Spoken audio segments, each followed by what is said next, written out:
Here's what Ethiopia wants to learn from Belarus. Bilateral meeting of leaders. We would like to work together in the textile industry, in the mining industry, in high technology, and in many other areas.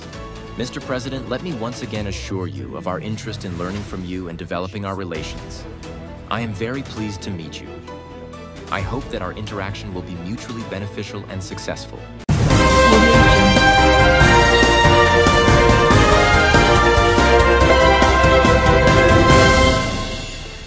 Oduu teenya jalqabaatiin Itiyoophiyaan waraanaanis ta'u karaa nagaatiin hulaa galaanaa ni argatti jedhan Pirezidaantiin Beelaaruus. Oduun tun Soomaaliyaadhaaf mata dhukkubbii biraatii jedhame. Pirezidaantiin Beelaaruus kana kan dubbatan Ministeera Muummee Abiyyi waliin wayita mari'atanitti ture. Gabaasa bal'aa dhageessu. Oduu biraatiin namoonni viidiyoo tiyya argan waan na jeeqaniif barnoota dhiisee manatti deebi'ee jette shamarreen Naqamteetti gudeedamte. Shamarreen tibbana gudeedamuun ijoo miidiyaa hawaasaa taate gurbaan ulee baatee jiru tokko lamaan keenyarraayyuu humnaan surree baasee jechuun himte. Gabaasa bal'aa qabna. Oduu itti aanuun Ministeerri Muummee Abiyyi guyyaa baruu paarlaamaadhaaf ibsa kennuufii jedhame. Kanaanis gaaffiilee jajjabaa ka'aniif deebii ni kennuu jedhame eeggama. Rakkoon nageenyaa Oromiyaa guyyaa boruutis paarlaamaa irratti ni dhaggeeffatama. Gabaasa guutuu dhageessu. Akka mooltan daawwattootaaf hordoftoota Anolee Global Media. Odeeffannoo keenya galgala kanaa qabannee dhufneeti jirra. Odeeffannoo keenya ijoo isaa amma dhageessan guutuu isaa isin biraan geenya. Hagaa xumuraa sagantaa keenyaatti dhaggeeffachuun yaada qabdan gara koomentiitiin nuuf barreessaa. Viidiyoon keenya namoota hedduu bira akka dhaqqabuuf ammoo like, share, subscribe godhuun dagatinaa isiniin jenna. Kallattumaan gara gabaasa bal'aattiin isin qajeelcha.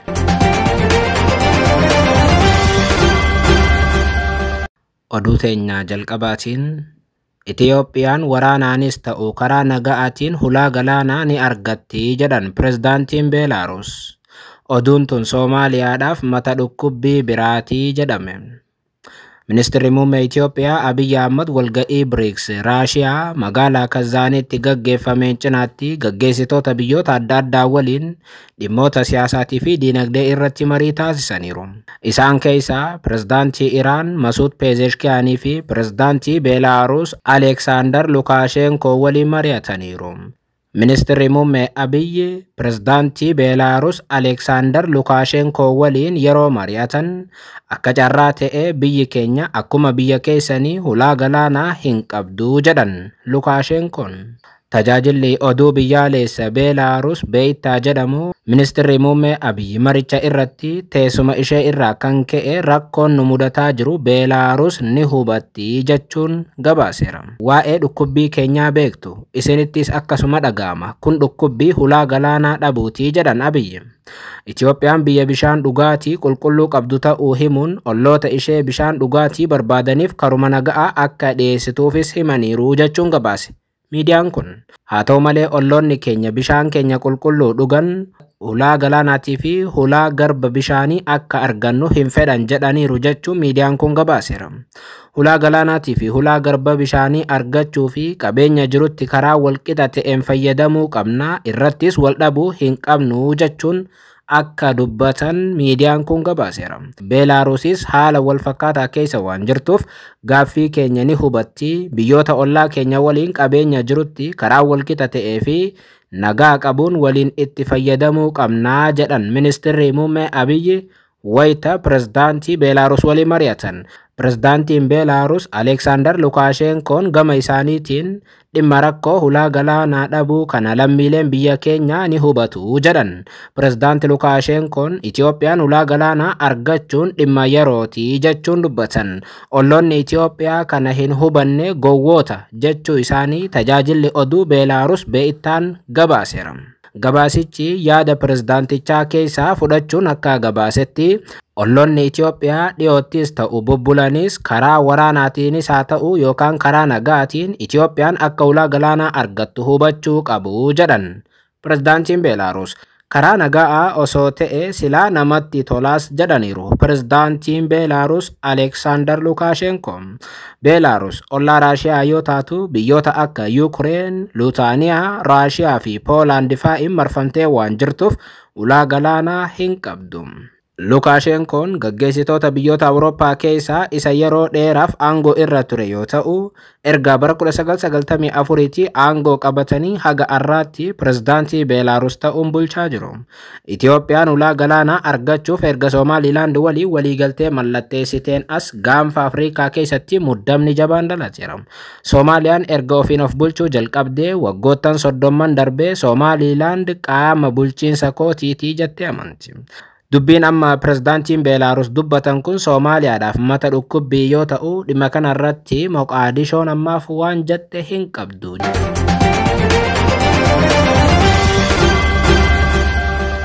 Oduu biraatiin namoonni viidiyoo koo argan waan na jeeqaniif barnoota dhiisee manatti deebi'ee jette shamarreen Naqamteetti gudeedamte.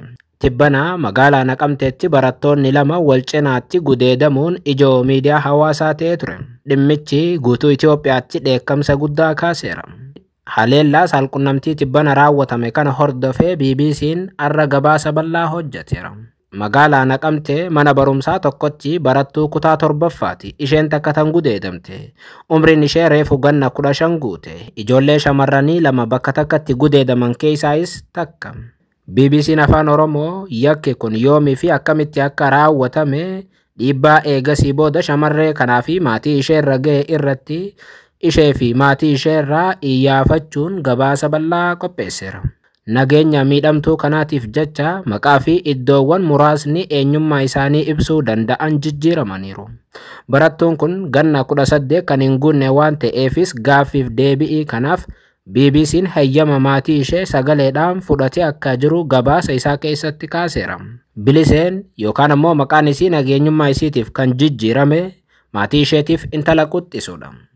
Magaalaa Naqamtee keessatti maatiin ishee hojii xixiqqaa hojjetanii dhamaatiidhaan ishee fi hangafoota ishee guddisan.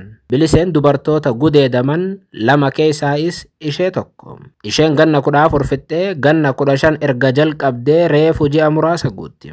Barnoota ishee kutaa 6ffaa xumurtee barnoota kutaa 7ffaa akkuma eegalee torbee tokko osoo hin guutin ture. Yakki miidhama qaamaatii fi xiinsammuu ishee irraan gahe kun kan ishee mudate yookaan gudeeddiin kan ishee mudate.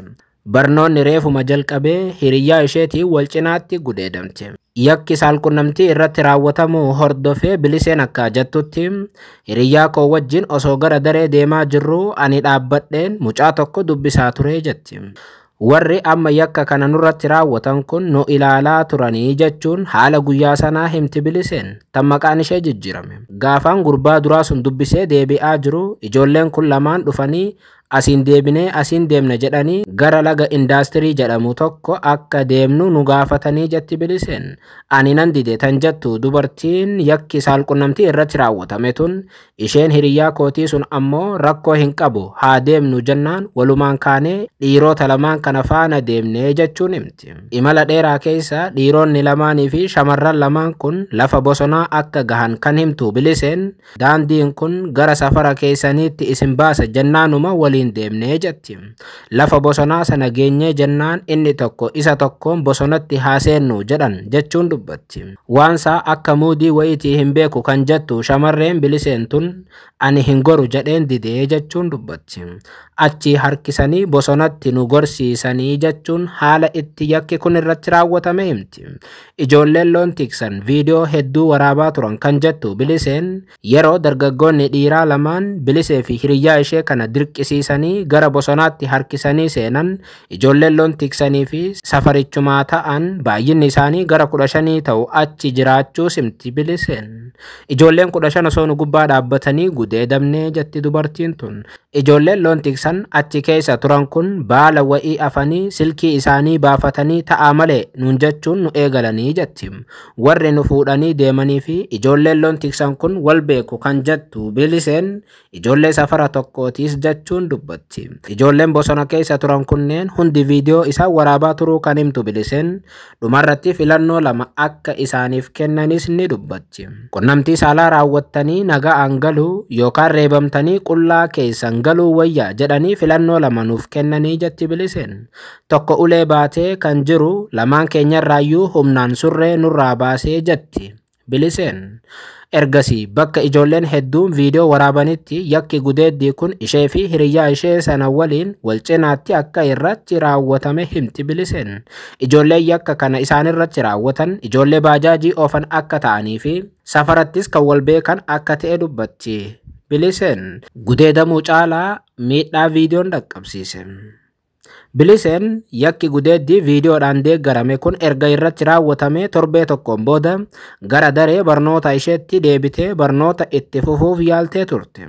Garuu viidiyoon ishii miidiyaa hawaasummaa irratti bal'inaan qoodamaa waan tureef dhiibbaa namootaatiif barnoota ishee itti fufuu dadhabdee manatti akka deebite himti. Wanti kun feesbuukii irratti gadhiifameera gatii ta'eef barnoota dhiiseeraa jetti Biliseen.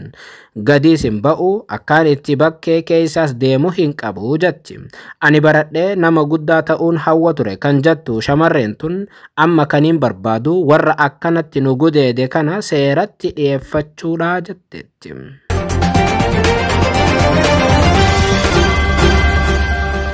Oduu itti aanuun Ministeerri Muummee Abiyyi guyyaa boruu paarlaamaadhaaf ibsa kennuufii jedhame. Kanaanis gaaffiilee jajjabaa ka'aniif deebii ni kennuu jedhamee eegama. Manni maree bakka bu'oota uummataa walga'ii idilee sadaffaa bara hojii afuraffaa bakka Ministeerri Muummee Abiyyi Ahmad argamanitti boruu ni gaggeessa. Walga'ii idilee kanaan Pirezidaantiin Federaalawaa Dimokiraatawaa Rippaabilika Itoophiyaa Taayyee Asqasillaaseen fulbaana 27/2017 mana maree bakka bu'oota uummataatii fi mana maree Federeeshiniitiif haasawa taasisan bu'uureffachuun gaaffiilee fi yaada miseensota mana mareerraa ka'aniif Abiyyi ibsaa fi deebii ni kennuu jedhameera. Haaluma kanaan manni maree bakka bu'oota uummataa ejjannoo mootummaatii fi mooshinii deeggarsaa dhiyaatan dhaggeeffachuun ni raggaasisaas jedhameera. Walga'ii mana marichaa irratti ambasaaddoroonni, waamamtoonni dhaabbilee idil addunyaa, abbootiin amantaaleetii fi keessummoonni biroo ni argamu jedhamee eegama.